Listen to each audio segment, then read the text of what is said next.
Ce matin, on continue nos richesses en Jésus-Christ, 16e partie. Toujours avec Haïti dans ma poche gauche.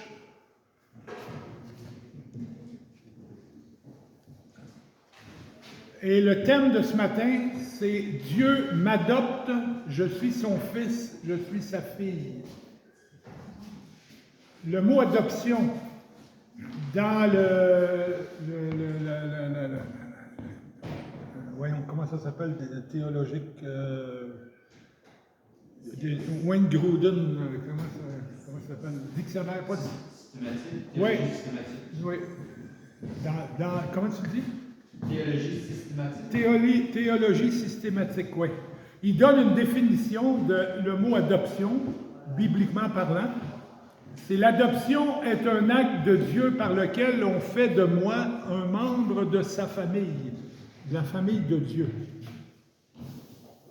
Et dans le dictionnaire biblique, le mot adoption, ça dit acte de prendre un enfant étranger et de le traiter comme le sien.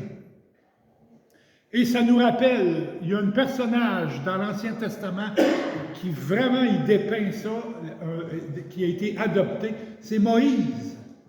Moïse, oui, il est né un petit hébreu, un petit juif, mais là, sa mère et son père avaient peur qu'il soit tué par le pharaon, ça fait que vous savez l'histoire, ils le mettent dans un petit panier sur le Nil, sur le fleuve, puis là, la princesse elle recueille Moïse, puis là, Moïse va être élevé, pareil, comme le fils de Pharaon. C'est l'adoption. C'est l'adoption. Et c'est écrit dans l'évangile de Jean 1,12. Mais à tous ceux qui l'ont reçu, c'est-à-dire nous, qui ont reçu quoi? La parole, qui ont reçu Jésus, la parole. La parole, elle a donné le pouvoir de devenir enfant de Dieu à ceux qui croient en son nom. Et là, c'est l'adoption, qui sont devenus enfants de Dieu. On a été adoptés. Et dans Romains, chapitre 8, c'est écrit « Et vous n'avez pas reçu un esprit de servitude ou d'esclavage pour être encore dans la crainte, comme avant, quand on n'était pas chrétien, on était esclave de Satan. Mais vous avez reçu un esprit d'adoption par lequel nous crions « Abba, Père ». Papa, Père. L'Esprit lui-même rend témoignage à notre esprit que nous sommes enfants de Dieu. Éphésiens, chapitre 1, de versets 1 à 6, c'est pas à 8, c'est à 6. En lui, Dieu nous a élus avant la fondation du monde pour que nous soyons saints et sans défaut devant lui. Dans son amour, il nous a prédestinés par Jésus-Christ à être adoptés selon le dessein bienveillant de sa volonté pour célébrer la gloire de sa grâce qu'il nous a accordée en son bien-aimé. Si tu es enfant, fils et fille de Dieu, tu es uni aux autres fils et filles de Dieu qui sont tes frères et sœurs. On forme une grande famille. Première épître de Jean, chapitre 3, versets 1 et 2. Voyez quel amour le Père nous a donné puisque nous sommes appelés enfants de Dieu. Et nous le sommes. L'apôtre Jean a écrit ça, ces 4 mots-là, et nous le sommes. Pourquoi il écrit ça? Hey, c'est vrai! c'est ça qu'il dit, et nous le sommes. Voici pourquoi le monde ne nous connaît pas, le monde, ceux qui ne sont pas chrétiens, voici pourquoi les non-chrétiens ne le connaissent pas, ce Jésus-là, c'est que le monde ne l'a pas connu. Le monde ne l'a pas connu. Comme nous, on l'a connu. Bien-aimés, nous sommes maintenant enfants de Dieu. Et ce que nous serons n'a pas encore été manifesté un jour, quand il va nous prendre vers là-haut. Mais nous savons que lorsqu'il sera manifesté, ce jour-là merveilleux, nous serons semblables à lui, parce que nous le verrons tel qu'il est. On parlait tout à l'heure dans la Sainte Seine, qu'on ne l'a pas vu. Mais là, on va le voir. Quel beau jour! Peut-être que tu n'as pas eu un bon modèle de papa, comme moi. Je n'ai pas eu un excellent modèle de père. Je vais vous en parler plus loin, plus tard. Mais si tu es chrétien, tu as maintenant le meilleur père de l'univers. 2 Corinthiens, c'est écrit, « Je serai pour vous un père, et vous serez pour moi des fils et des filles, dit le Seigneur Tout-Puissant. » Ça, c'est l'affirmation de notre Père éternel. Galates 3, 26. « Car vous êtes tous fils de Dieu par la foi en Jésus-Christ. » Galates 4. « Et parce que vous êtes des fils, Dieu a envoyé dans nos cœurs l'esprit de son Fils qui crie « Abba, Père ». En nous, il y a l'esprit de Jésus qui crie. Jésus, il veut nous le dire. Il veut nous dire que on est ses fils. On est le frère de Jésus. Vous êtes la sœur de Jésus. Ainsi, tu n'es plus esclave, mais fils. Et si tu es fils, tu es aussi héritier grâce à Dieu. Jésus, le Fils du Père éternel, vit en toi et il peut te diriger, t'accompagner pour que tu connaisses de mieux en mieux ce bon Père du ciel, que peut-être tu n'as pas eu un excellent Père selon la chair, mais tu as un excellent Père du ciel. Dans le monde, des millions d'enfants vivent venant de foyers brisés. D'autres sont en famille d'accueil. Beaucoup dans le monde. En Afrique, des millions d'enfants ont perdu leurs 2 parents par rapport à des guerres. Il y a eu beaucoup de guerres en Afrique, il y a encore des guerres en Afrique. Beaucoup d'enfants se retrouvent orphelins, ou bien les parents morts du sida ou de d'autres maladies. En Haïti, suite au tremblement de terre qu'il y a eu le 12 janvier 2010, à 4 heures de l'après-midi, à 16h53 minutes et 10 secondes, le tremblement de terre a commencé. Ça a duré 1 minute ou 2. Dans ces quelques secondes-là, 280 000 morts. 280 000 morts. 300 000 blessés. 1 300 000 personnes sans abri. Et des milliers d'enfants orphelins. Et l'Église de Cajorge en Gonaïve, qu'on est partenaire avec eux, que j'ai dans ma poche gauche, cette Église-là prend soin de plusieurs orphelins. Évidemment, à la mesure de leur capacité. Et l'argent qu'on leur envoie chaque mois, on leur envoie 430 $ à chaque mois de notre Église. Bien, avec ça, ils nourrissent des gens. Pas juste les orphelins, mais des gens dans le besoin. Le Nouveau Testament nous dit que par Jésus-Christ, Dieu adopte des fils et des filles dans sa famille. C'est nous, ça. La mort de Jésus est comme un document d'adoption dans la famille de Dieu.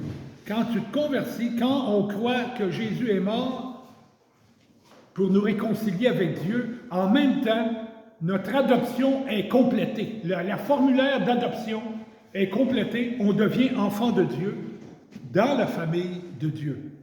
Notre adoption par Dieu au moment de notre conversion souligne notre nouvelle relation avec Dieu qui prend soin de nous avec amour et qui entretient une relation père-enfant avec nous.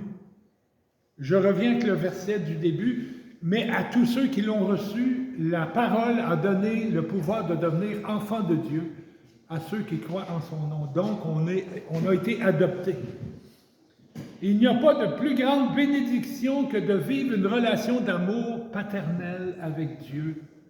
Et cette bénédiction d'être adopté dure pour toujours. Que tu sois gentil ou détestable comme enfant de Dieu, tu restes enfant de Dieu, adopté par Dieu pour toujours. Est-ce que tu viens d'une famille brisée? As-tu grandi avec le sentiment d'être rejeté? As-tu un père absent ou indifférent? As-tu eu un père absent ou indifférent? Aurais-tu aimé, quand tu étais jeune, que ton père soit là et qu'il t'aime? Aurais-tu aimé que ton père, quand tu étais jeune, qu'il passe du temps avec toi, qu'il aille jouer dehors avec toi?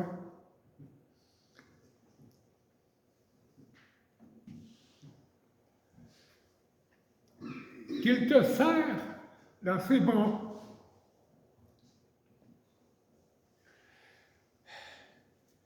Qu'il aille te border le soir en te contant une histoire.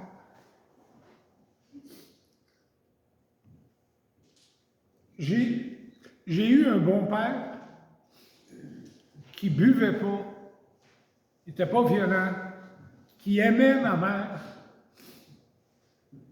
J'ai jamais rien manqué de nourriture, un bon lit, une maison chaude, vêtements, l'école, les livres, les crayons, tout. Mais mon père, qui était là, en chair et en os, était comme un homme invisible.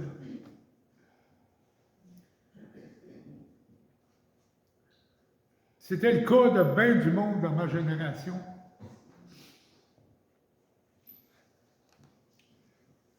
Je me rappelle pas qu'il a joué avec moi. J'ai pas de souvenir de ça.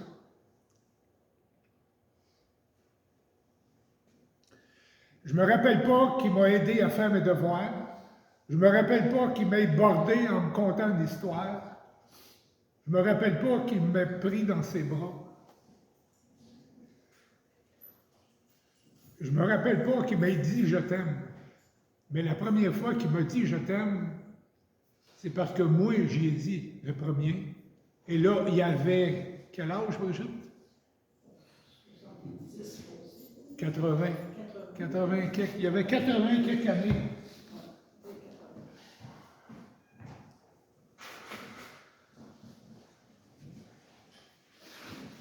Il y avait 80 quelques années, puis là, moi, j'étais rendu vieux, là. Puis là, j'ai jamais dit « je t'aime » à mon père, ni à ma mère. Ma mère, j'ai pas eu l'occasion parce qu'elle est décédée avant. Bon, c'est de l'honneur. Mais mon père, j'ai été le voir au foyer de personnes âgées. Puis là, j'ai été lui montrer mon ordinateur. Regarde ça, comment c'est beau, puis comment que... Mais ça, c'était une excuse pour y parler. Puis là, j'ai dit, garde, j'ai quelque chose d'important à dire, c'est pour ça que je suis venu ici. Et c'était pas facile à dire. Là, j'ai dit, je t'aime. Première fois de ma vie. Puis lui, il m'a répondu d'une façon avec regret. Il m'a dit, mon garçon, moi aussi, je t'aime. Puis j'aurais bien aimé te le dire avant. Hey, c'est dramatique, cette affaire-là. Quand on regardait le hockey ensemble, on était des grands maniaques de hockey, mon père, mon frère, moi, et encore aujourd'hui. Mais quand on regardait le hockey ensemble, mon père, puis moi, puis ma soeur, on approchait les fauteuils de 4-5 pieds de la télévision. Et puis là, j'ai été assis à côté de lui. Mais ça se passait entre lui et la télévision. Comme si je n'étais pas là.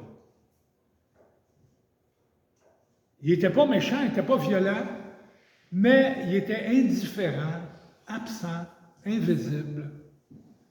Comme s'il vivait dans un autre monde. Évidemment, je n'en veux pas. Il a été blessé. Lui-ci, dans sa vie, des blessures. Et à ce moment-là, il n'avait pas le privilège de connaître l'Évangile.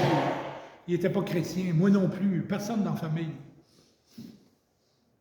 Mais si tu as manqué de l'amour d'un père dans ta jeunesse,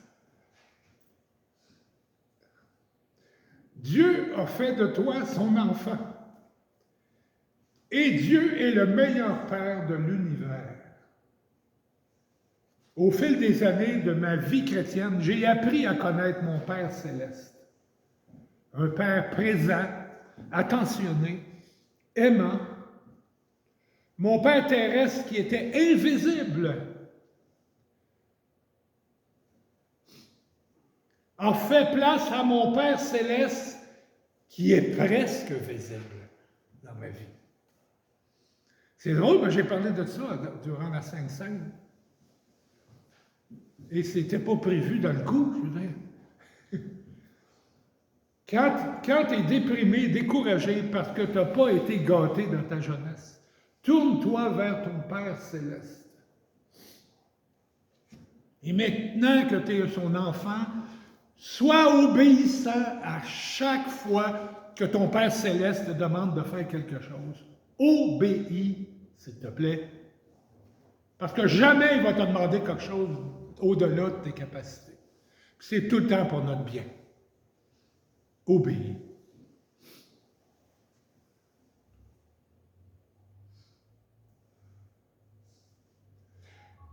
Écoute ses conseils, écoute ses mots d'encouragement, écoute ses mots d'encouragement. Au début de chaque journée, va écouter. Il y a quelque chose d'important à dire. Quand tu rouvres ton œil, avant de commencer ta journée, il y a quelque chose d'important à dire. Quand tu es assis sur ses genoux, dis-lui tout ce qui te préoccupe. Ne garde pas tes problèmes dans ton coffre-fort intérieur. Tu es assis sur ses genoux, il te prend dans ses bras. Dis-lui tout ce que tu vis. Donne de la joie à son cœur de père en répondant à son amour. Il attend ça. Seigneur, je te remercie de m'avoir adopté pour être ton enfant. Quel privilège! Ou peut-être que tu es ce fils ou cette fille qui s'est éloigné du Père céleste. Tu étais près de lui avant, mais là, tu t'es éloigné loin de lui. Et là, on se retrouve dans le contexte de l'enfant prodigue. Le mot prodigue qui veut dire gaspilleux. L'enfant gaspilleux. Gaspilleux de l'héritage qu'il a reçu du Père, puis qui va flouber ça des niaiseries dans la débauche. Ça ressemble beaucoup souvent à nous. On gaspille notre temps, on gaspille notre argent, on gaspille nos temps libres. Luc 15, on va lire ensemble. Je ne le mettrai pas à l'écran parce que c'était long à mettre. Luc chapitre 15, au verset 22. Oh non, je l'ai mis à l'écran, je m'excuse. Il est là.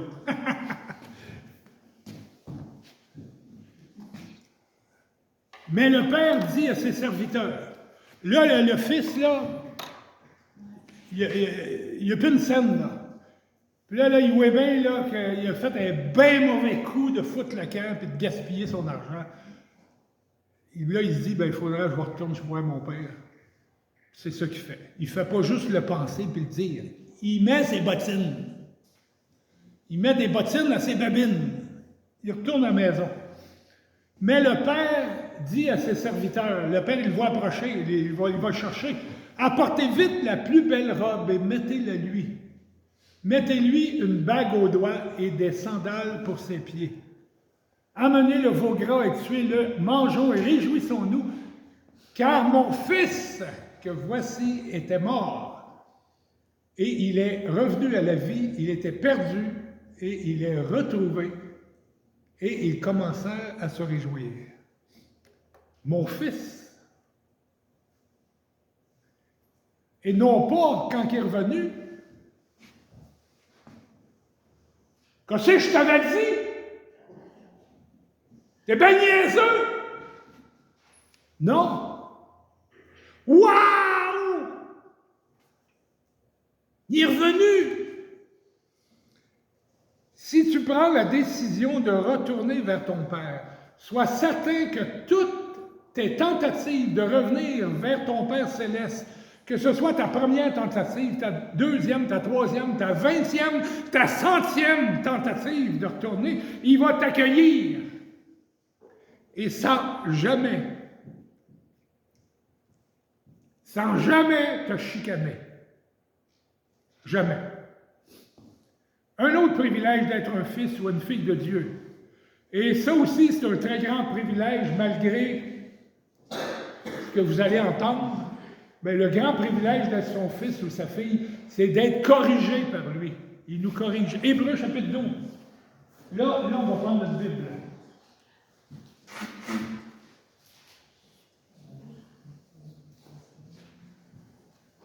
Hébreux au chapitre 12.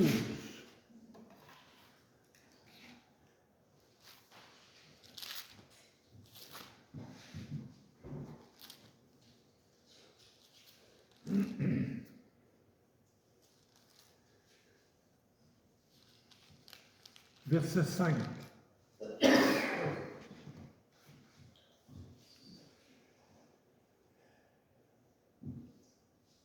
Et vous avez oublié l'exhortation qui vous est adressée comme à des fils. Mon fils, ne prends pas à la légère la correction du Seigneur et ne te décourage pas lorsqu'il te reprend, car le Seigneur corrige celui qu'il aime et frappe de la verge tout fils qu'il agrée ou tout fils qu'il reconnaît comme étant le sien.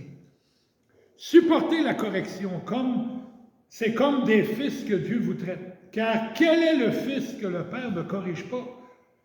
Mais si vous êtes exempt de la correction à laquelle tous ont part, alors vous êtes des bâtards et non des fils. Puisque nous avons eu des pères selon la chair qui nous corrigeaient et que nous avons respectés, ne devons-nous pas, à plus forte raison, nous soumettre au Père des esprits pour avoir la vie? Nos pères, en effet, nous corrigeaient pour peu de temps, comme ils le jugeaient bon, mais Dieu nous corrige pour notre véritable intérêt, afin de nous faire participer à sa sainteté. Toute correction, il est vrai, paraît être au premier abord un sujet de tristesse et non de joie, mais plus tard, elle procure un paisible fruit de justice à ceux qu'elle a formés. Merci Seigneur de ta correction. Est-ce que tu es corrigé par Dieu? Est-ce que Dieu te corrige?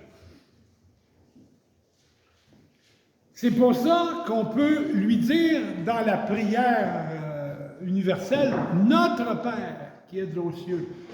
Notre Père, ça a beaucoup plus de sens quand on comprend ça, qu'on a été adopté et que c'est notre vrai Père merveilleux. Puis à travers tout ça, il nous corrige. Bien là, ça a du bon sens là, de dire notre Père. 1 Jean 3,10.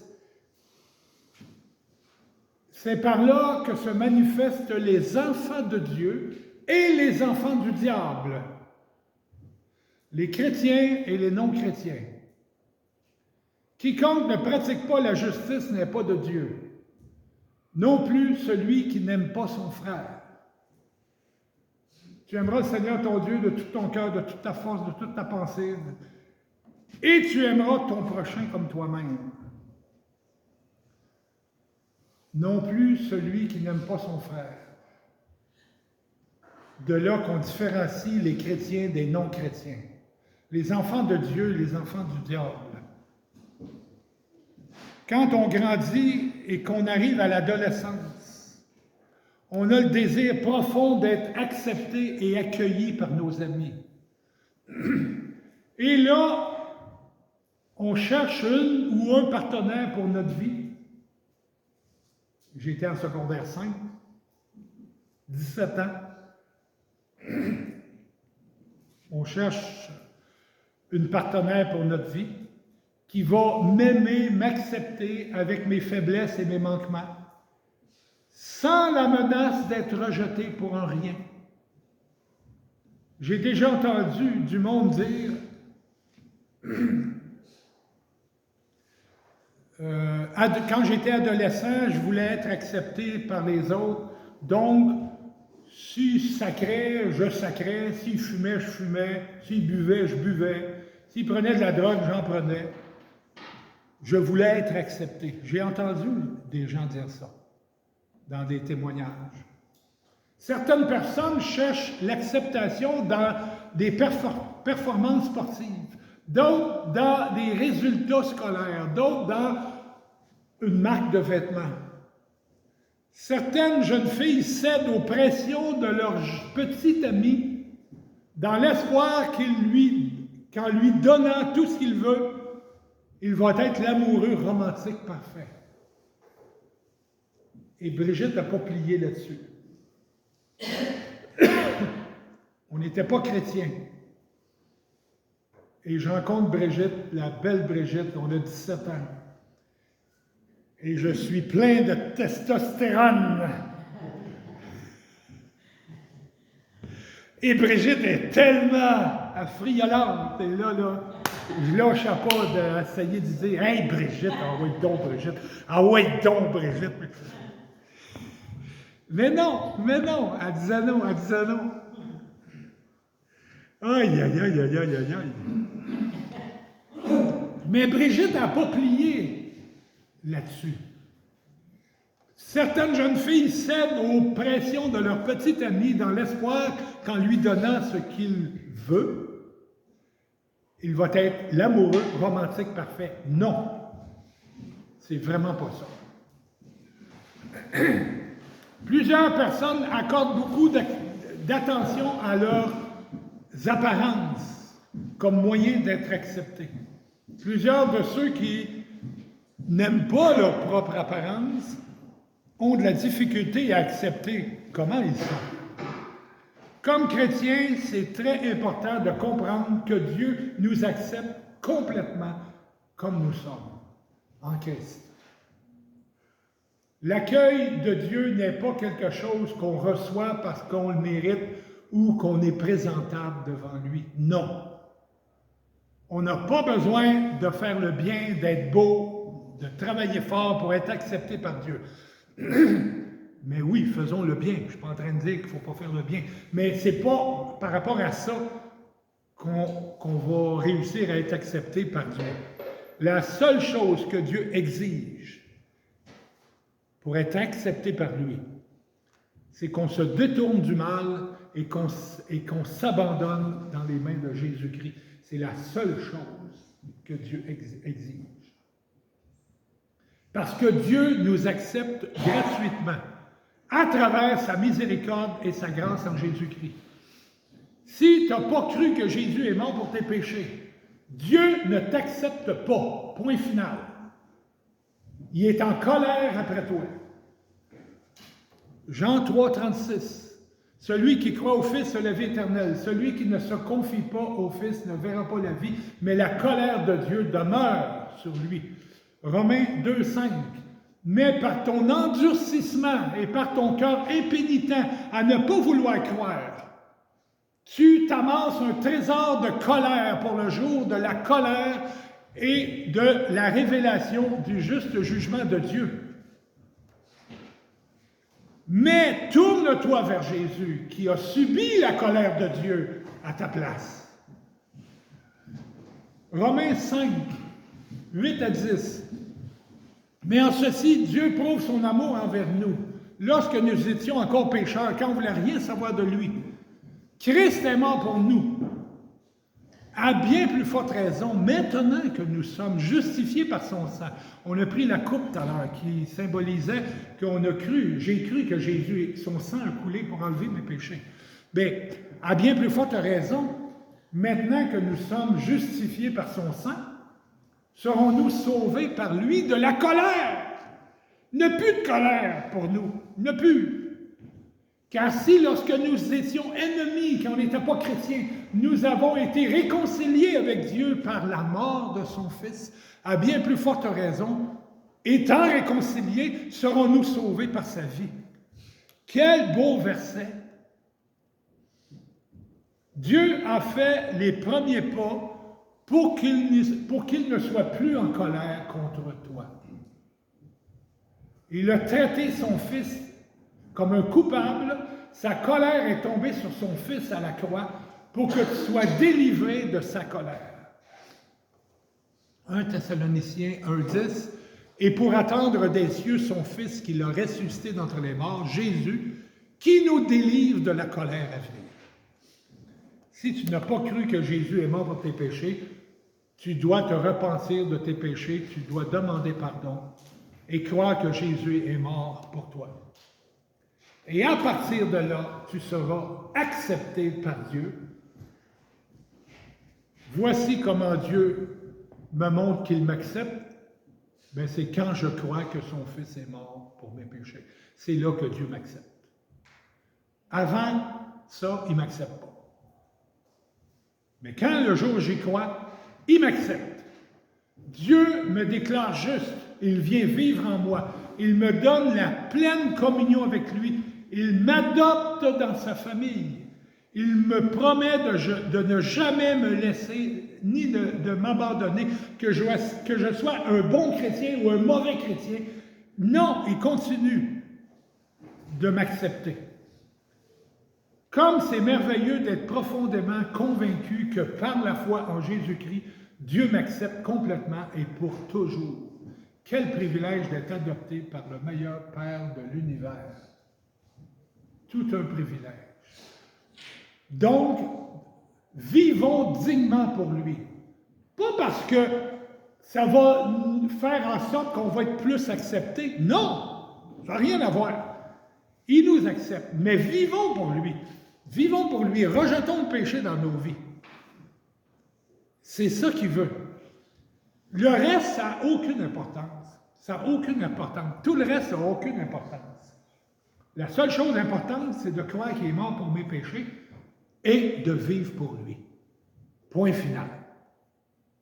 Le restant, c'est secondaire. Prions. Merci, merci Dieu, mon Père éternel, mon Père céleste. Merci d'être bon envers moi. Merci aussi de m'avoir donné un Père terrestre qui, malgré ses imperfections, malgré ses manquements, comme moi d'ailleurs, mais malgré ses manquements, il a été bon envers moi. Il a fait du mieux qu'il pouvait. Mais toi, Seigneur, toi le Dieu Tout-Puissant, toi tu es parfait. Tu es le Dieu, le Père merveilleux. Et merci Seigneur de m'avoir adopté. Je suis ton enfant. Et pour toujours. Merci Seigneur de me montrer ça dans tes Écritures. Et Seigneur, je veux vivre pour toi le restant de mon parcours ici-bas. Merci Seigneur Jésus. Amen. Amen.